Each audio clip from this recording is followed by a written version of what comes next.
નમસ્કાર. ગુજરાતમાં ઉચ્ચતર માધ્યમિક શાળાના શિક્ષક બનવાનું સપનું જોનારાઓ માટે મોટા સમાચાર આવી ગયા છે. TATHS 2026નું જાહેરનામું બહાર પડી ગયું છે. તો ચાલો આજના આ વિશ્લેષણમાં આપણે એની દરેક નાની મોટી પણ અગત્યની વિગતને એકદમ સરળ ભાષામાં સમજી લઈએ.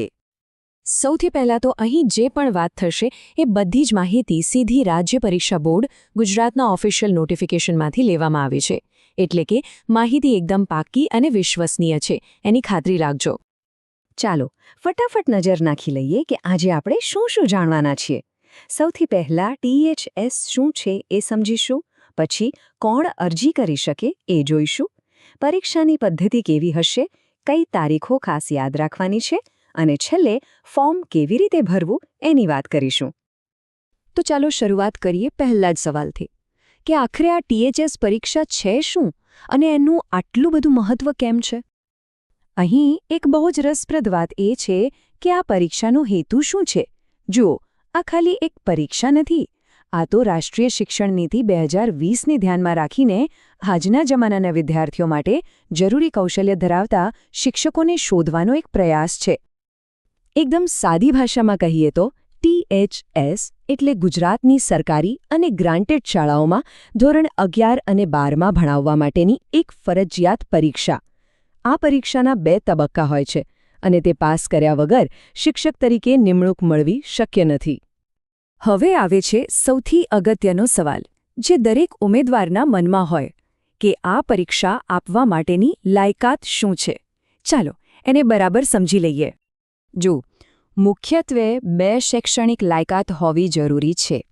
પહેલું, જે વિષયના શિક્ષક બનવું હોય એ વિષયમાં માસ્ટર્સ ડિગ્રી એટલે કે અનુસ્નાતક, અને બીજું એની સાથે BEd જેવી વ્યવસાયિક તાલીમ.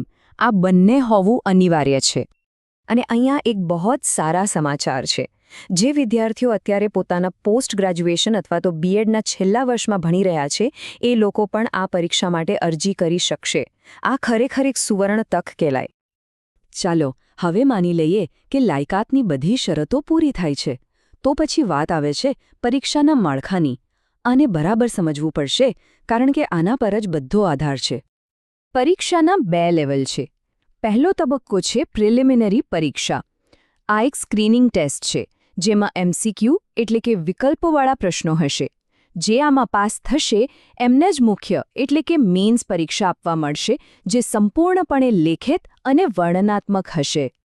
પ્રિલિમ્સની વાત કરીએ તો આ પેપર ટોટલ 200 માર્ક્સનું હશે. એમાં 100 પ્રશ્નો જનરલ સ્ટડીઝના અને બીજા 100 પ્રશ્નો જે તે વિષયના હશે. આ બંને વિભાગ માટે એક જ પેપર અને કુલ 180 મિનિટનો સમય મળશે.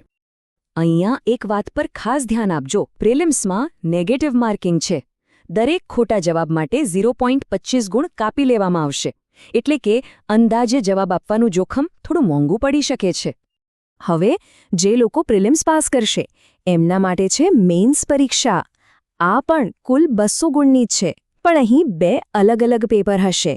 પહેલું પેપર 100 માર્ક્સનું ભાષાકીય ક્ષમતા માટે અને બીજું 100 માર્ક્સનું પેપર વિષય અને ભણાવવાની પદ્ધતિના જ્ઞાન માટે. મેઇન્સ પરીક્ષા પાસ કરવા માટે કેટલા માર્ક્સ જોઈએ? તો જનરલ કેટેગરીના ઉમેદવારોએ ઓછામાં ઓછા 60% માર્ક્સ લાવવા પડશે. જ્યારે SC, ST, SEBC, EWS અને PH જેવી અનામત કેટેગરીના ઉમેદવારો માટે આ મર્યાદા 55%ની રાખવામાં આવી છે. પરીક્ષાની તૈયારી તો ઠીક છે, પણ ફોર્મ ભરવાનું જ ચૂકી ન જાય એ પણ જોવું પડે. તો ચાલો હવે સૌથી અગત્યની તારીખો અને ફીની વિગતો પર એક નજર કરી લઈએ. તારીખો ખાસ નોંધી લેજો કારણ કે ફોર્મ ભરવા માટે બહુ ઓછો સમય છે. ઓનલાઈન રજિસ્ટ્રેશન 10 ફેબ્રુઆરીએ શરૂ થશે અને 19 તારીખે તો પૂરું પણ થઈ જશે, એટલે કે માત્ર 9 દિવસ.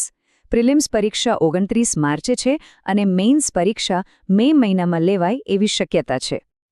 હવે વાત કરીએ પરીક્ષા ફીની. તો જનરલ કેટેગરીના ઉમેદવારો માટે ફી 500 રૂપિયા રાખવામાં આવી છે. અને જો ઉમેદવાર SC, ST, SEBC, EWS કે PH કેટેગરીમાંથી આવતા હોય તો તેમના માટે આ ફી 400 રૂપિયા રહેશે. અને હવે આવીએ આપણા આજના છેલ્લા પણ સૌથી કામના મુદ્દા પર કે આ ઓનલાઈન અરજી કરવી કઈ રીતે. ચાલો એની સરળ પ્રક્રિયા સમજી લઈએ. એક વાત મગજમાં બરાબર ફિટ કરી લેજો. અરજી ફક્ત ને ફક્ત ઓજાસ પોર્ટલ પર જ કરવાની છે, જેની વેબસાઇટ છે ojas.gujarat.gov.in. બીજી કોઈ જગ્યાએથી અરજી સ્વીકારવામાં નહીં આવે. પ્રોસેસ એકદમ સિમ્પલ છે. ઓજીએસની વેબસાઇટ પર જાઓ, ત્યાં ટેટ HS 2026 સિલેક્ટ કરો, પછી પોતાની બધી વિગતો ચોકસાઈપૂર્વક ભરો. ફોટો અને સહી અપલોડ કરો. બધું બરાબર છે કે નહીં એ ચેક કરીને ફોર્મ કન્ફર્મ કરો અને છેલ્લે ઓનલાઈન ફી ભરી દો. બસ, કામ પૂરું. તો આ હતી TAT-HS 2026 જાહેરનામાની બધી જ અગત્યની અને સ્પષ્ટ માહિતી. યાદ રાખજો, આ માત્ર એક સરકારી નોકરી મેળવવાની પરીક્ષા નથી, પરંતુ ગુજરાતના આવતીકાલના ભવિષ્યને એટલે કે વિદ્યાર્થીઓને ઘડવાની એક બહુ મોટી જવાબદારી છે. તો હવે સવાલ એ છે કે આ સફરની શરૂઆત કરવા માટે કોણ તૈયાર છે?